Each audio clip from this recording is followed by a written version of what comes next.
Olá pessoal, estamos aqui com o Alan, que é escritor e vai iniciar sua vida acadêmica fora do país no curso de neurociência.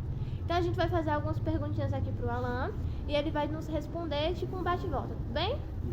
Certo, então a primeira pergunta é: poderia nos contar um pouco de sua história, de como você passou na universidade no exterior, todo o processo, tudo mais e tal? Meu nome é Alan Silva, tenho 18 anos, sou aqui de Brejo. Eu moro numa vila chamada Comprafiado, na ponta norte do município.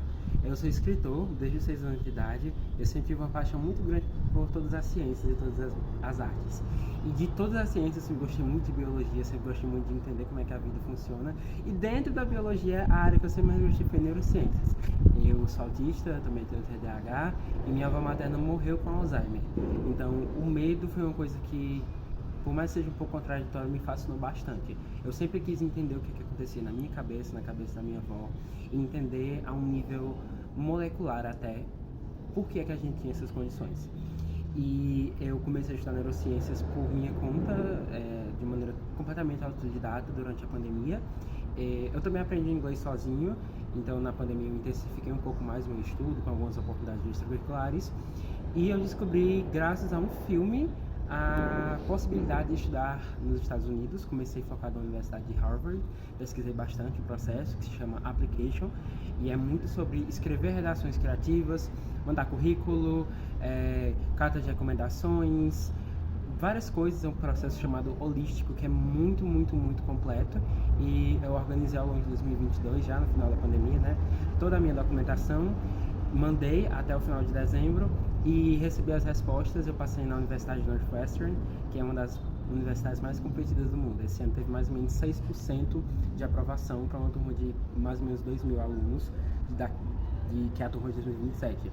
E o processo de application ele é um pouco complexo, mas ele é muito, na minha opinião, ele é muito felicitante, porque a gente passa por muito autoconhecimento para conseguir lidar com tudo e acaba conhecendo pessoas muito incríveis no caminho. Então, para quem estiver assistindo, que estiver ouvindo, eu recomendo muito que vocês pesquisem no Google só assim, como estudar no exterior. Você vai aprender bastante sobre o processo, e tem algumas plataformas que ensinam, como a plataforma da Bolsa Crimson, a plataforma da Brasa, o Prep Estudar Fora, que dão dicas e mentorias muito bem aplicadas para cada país que você quer estudar. Certo. Então o Alan, ele estava hoje conosco, né, realizando um projeto de extensão parecido com o que foi desenvolvido na sua comunidade. E este projeto que foi trabalhado hoje ocorreu no sítio Baraunas, que consistia na troca de experiências, histórias, memórias entre jovens e idosos. Eu gostaria que você descrevesse um pouquinho como foi esse projeto na sua comunidade, né? Como você descreveu hoje, foi algo parecido. E falar um pouquinho da importância, né, desse projeto, como ele se desenvolve pela universidade, a universidade em busca e ao encontro das comunidades, a importância que isso tem para as comunidades. Bom, o projeto que a gente desenvolve lá no Comprafiado, Memórias do Comprafiado, que tem literalmente o foco nas nossas histórias de cunho oral. Foi desenvolvido pela minha mãe, pela Veridiane Rosa e pela minha tia, Sandra Souza, e engloba toda a comunidade, literalmente. Todas as pessoas de todas as idades, de todos os empregos, de todos os perfis financeiros que moram. Embora seja uma comunidade financeira, a gente tem uma comunidade pequena, a gente tem uma população até considerável.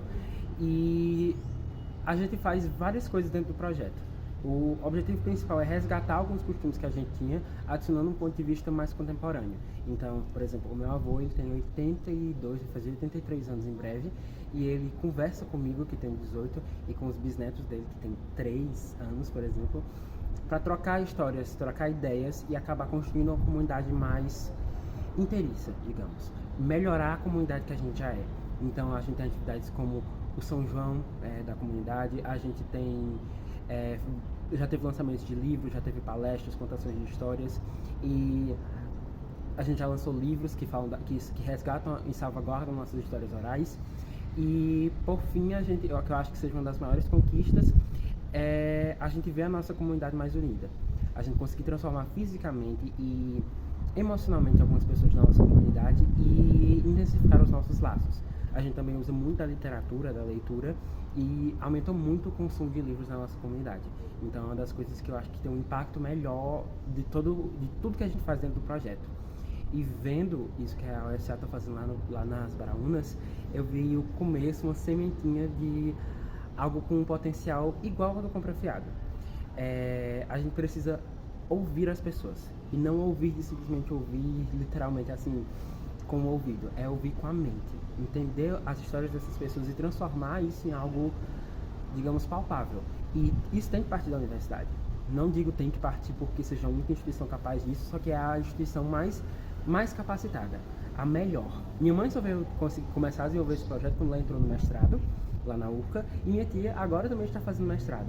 Então, a universidade, seja com ideias, seja com suporte teórico, é que vai transformar a sociedade.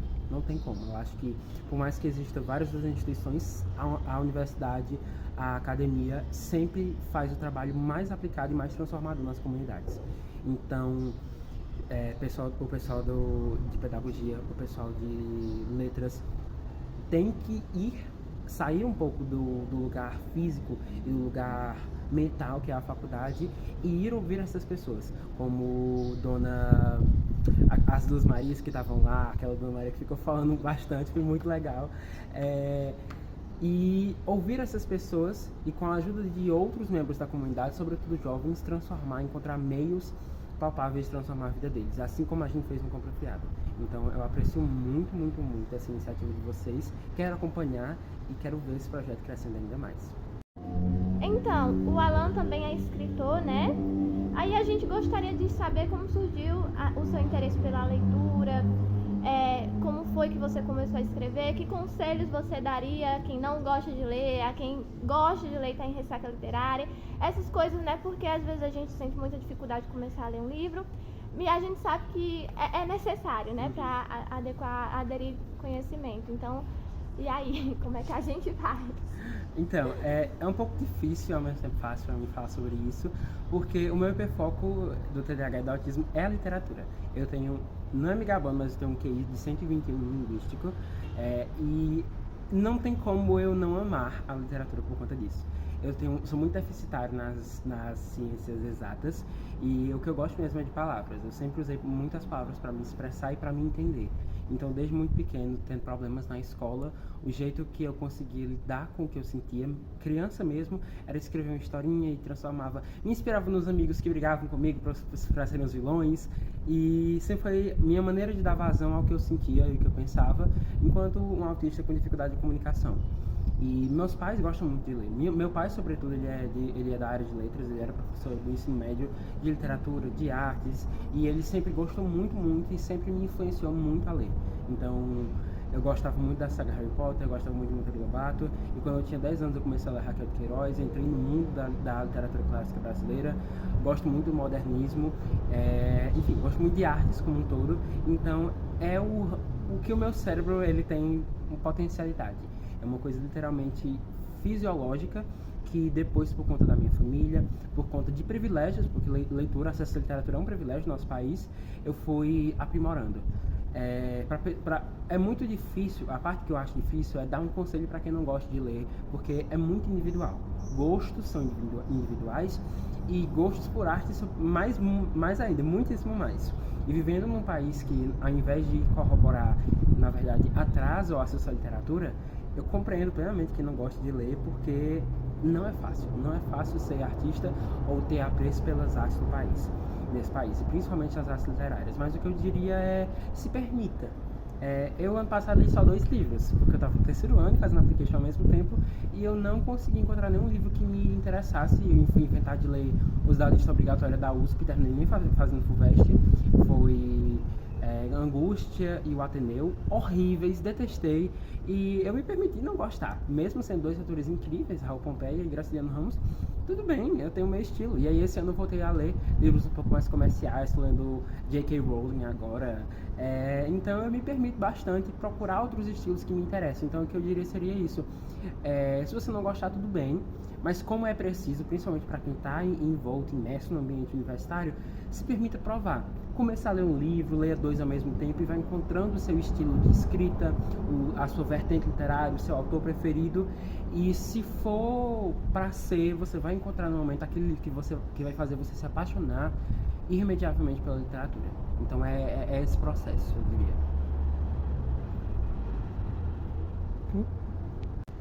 hobbies, Alan. Então, são só essas duas perguntinhas mesmo, tá? Esse foi o nosso bate-volta bem rapidinho. E a gente agradece a tua disponibilidade.